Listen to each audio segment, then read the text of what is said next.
new moon rituals, and so you can find that there. You can also look on YouTube's. You can find, anyway, there's not a certain way to do it. We just all have been taught in a different way, and basically it's you speaking to the creator, the universe, or whoever higher spirit you believe in. So this is what you'll need. You'll need a brand new journal, right? It's got to be brand new.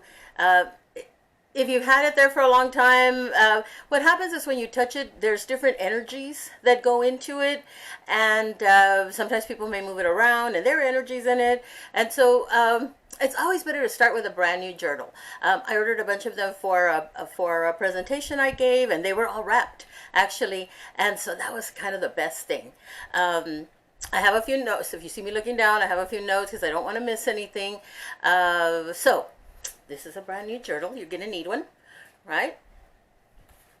And a pen. It's better to write in pen. In fact, you should write in pen because it's kind of more permanent than if you were writing in pencil. Not that anyone's going to erase it or that you're going to erase it, but it's just kind of a solidifying that it's a permanent intention. Now, intentions can change, right?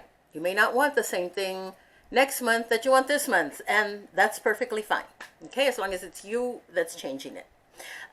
You need a white candle. I like white, and the outside doesn't have to be white, as long as the wax is white. The outside can be decorative if that's what you prefer. Sage, so you can cleanse the area. So you're going to light your candle and cleanse the area. And then this is optional, Palo Santo.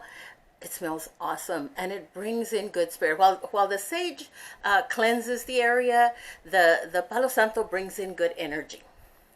I have incense here. I have an incense here, and chakra incense, but it's not necessary as long as you have the sage or any kind of incense you like. There also are some healing crystals if you want to have them around. Mine is an amethyst, so I really believe in that. It's my stone, but it's also really good for bringing courage. So this is how we're going to proceed. You're going to light the white candle. You're going to light the incense. You're going to take off your shoes, and you're going to smudge the area around you. You're going to smudge your whole body, especially your feet, right? Because we carry in, we step on a lot of other people's energies, and then we bring them into our home. I know when you go to people's houses and they ask you to take off your shoes, people get really offended about that, especially if you have like a torn sock or something, right? But the reality is nobody wants all the not that you have the bad energy, but the energy that you carried in from the outside in. That is an issue for people. Okay, so don't get offended when people ask you to take off your shoes when they come into their house. It's their house, and you should honor what their request is. You're going to smudge your journal, your Meztli Nueva journal, and then you burn some Palo Santo to introduce positive energy. Like I said, that's completely an option. Then you're going to consecrate your journal. You're going to place your right hand over the journal, and you're going to say out loud, I dedicate this new moon journal to manifesting all of the new moon intentions that I carefully write in it. Okay? So the new moon, the Meztli Luna cycles are July 1st. I know it's past the time, but people were asking me about it from the workshop, so I decided to go ahead and do this video. You can do it like up to 3 days, 4 days after. Not very much further than that because the moon isn't new anymore. Okay, so try to do it on the day, but if you can't do it on the day, a few days afterwards, but not too far. The cool thing about July is that on July 31st, there's another new moon. That's the moon in Leo. August 30th in Virgo. September 28th is in Libra. October 27th is Scorpio.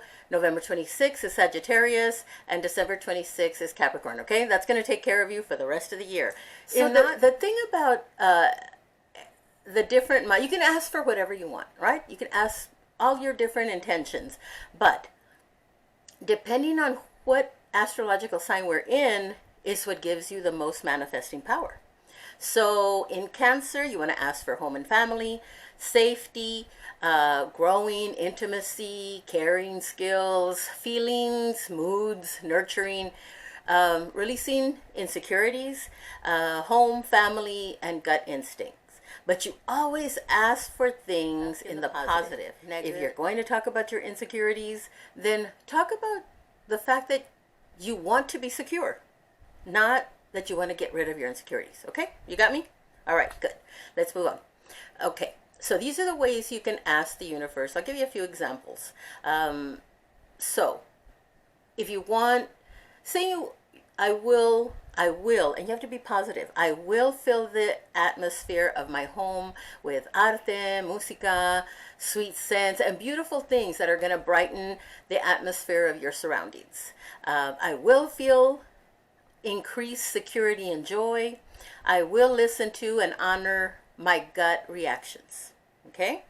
In the matters of restoring health, and that's what most people really are interested in Cancer, Cancer takes care of the breast and chest area.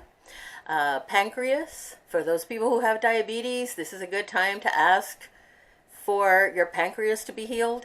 Stomach, gas, ulcers, tumors, things like that. A way to ask for that is I will have total body healing in my pancreas.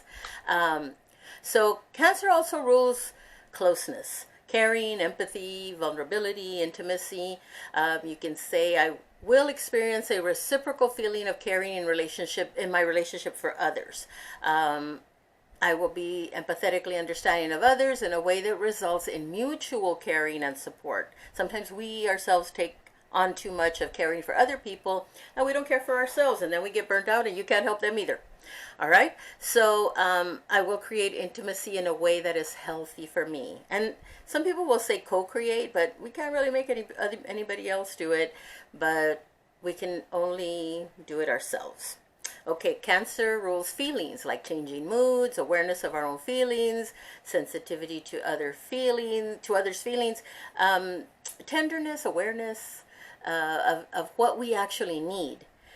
One way to say that is I will consciously, find myself communicating my feelings in responsible and appropriate ways. So one thing you can ask for is, and we all have this because of either trauma or the way we were raised, I will develop healthy habits around food, right? Because I'm the biggest advocate for la cultura cura, but sometimes the cultura no cura, right? Sometimes we think that in our culturas, to not eat meat is just a white thing, right?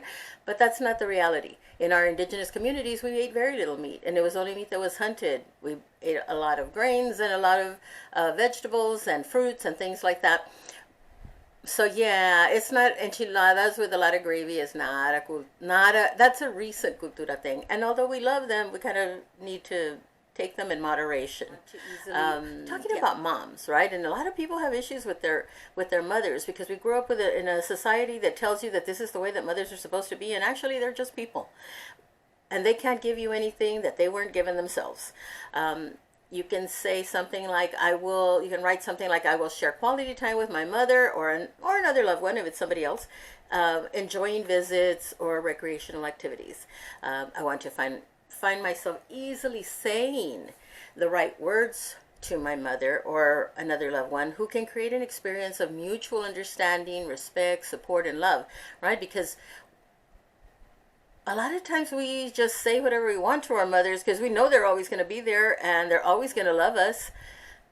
I don't know if that's always the case, right? You have to be careful. They're people also, just like we are, and we have to be careful to honor them and be truthful. But we can pass on truth in a very constructive way rather than a destructive. And then definitely, I will avoid the tendency to take care of others at my own expense.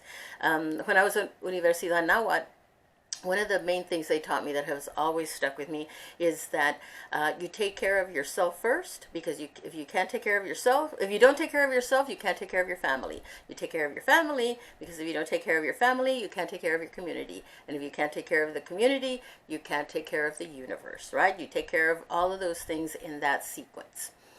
Okay, so moving on, Cancer also rules excessive self-protection, right? Clinginess, feelings of insecurity.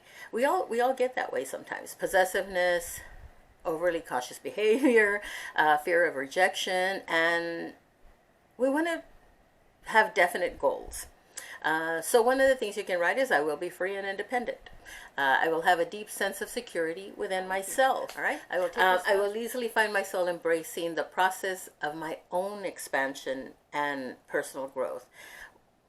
Yeah, we always want other people to change, but really the only people that can change is ourselves. And maybe by that change, it will turn things around with the other person. Not always, but sometimes. Cancer rules safety, security, feelings of belonging, protection, tenacity, financial security. I will handle my finances in a way that create a stable base that I can count on. I will feel an overriding sense of security in every area of my life, every aspect. I will protect myself in healthy, wholesome ways, right? We just have to protect ourselves from things that aren't good for us, right? Sometimes those things that are not good for us, we really like them. But the reality is it's not going to end well. So, ni modo.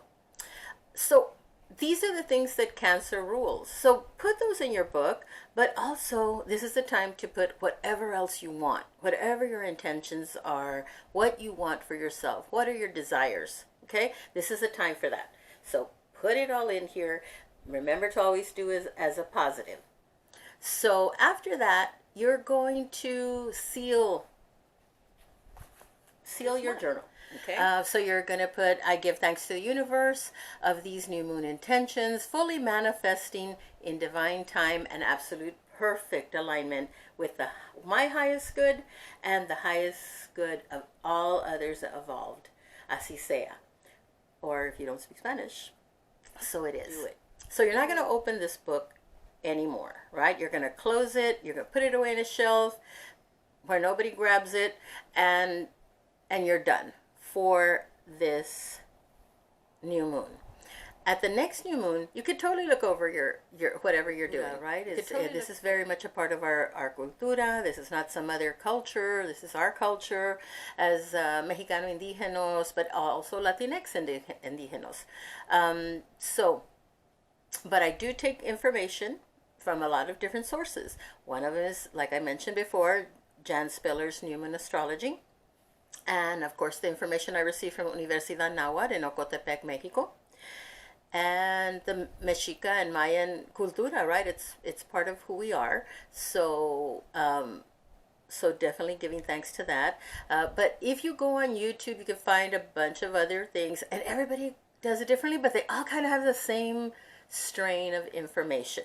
There's Pretty Boss, Melanie Santos. When I saw hers, it's very similar. If you like it, like my channel, and then subscribe, and then I'll be posting things periodically that would help you. Also, the other thing that I wanted to mention is that it's very important to do not only the new moon ritual is for manifesting things, right? Manifesting feelings and things like that. But the full moon ritual is very necessary for extracting things, letting go of things, right? So you kind of need both of them so that you can balance your life out. It's a really good process, right?